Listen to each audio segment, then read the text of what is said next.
मुल्तान से आपको अहम खबर देंगे। लॉकडाउन की खिलाफ वर्जी करने वालों के खिलाफ क्रैकडाउन। 24 घंटों के दौरान 6 अफराद गिरफ्तार कर लिए गए हैं। मजीद सूरत हाल क्या है ये जानेंगे। माजिन यूसुफ हमारे साथ मौजूद है। माजिन, आगाह कीजिएगा, क्या सूरत हाल है मुल्तान में?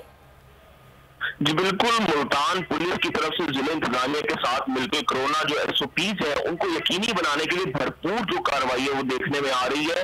और गुज़श्ता 10 रोज की हम बात करें तो लॉकडाउन के दौरान खिलाफ वर्जी पर जो है 295 अफराद के खिलाफ अब तक मुकदमा का इंदराज किया जा चुका है। 155 अफराद को जो है वो गिरफ्तार किया जा चुका है। और गुज़श्ता 24 घंटे के दौरान 6 अफराद को गिरफ्तार करके 21 मुकदमा का जो है वो इंदराज किया गया है, जबकि 26 कारोबारी मराकिज और 2 रेस्टोरेंट्स को भी जो है वो सील किया गया और मजमूई तौर पर उन पे 2,73,000 रुपए का जुर्माना आयद किया गया है।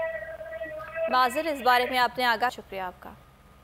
ए नूरे खुदा नूरे बसीरत की तलब है, रमजान का सदका तेरी रहमत की तलब है। मख्फी हैं इसी माह में रहमत के करीने, गर्दाब से निकले हुए बख्शिश के सफर। गोया है तेरे इश्क में हम सब बराबर, मजलिस को तू गुलदस्ता फिरदौस बना दे। रिंदों को सनाए शहलौलाक पिला दे, तू शम्मे कलम को यदे बैज़ाई अता कर।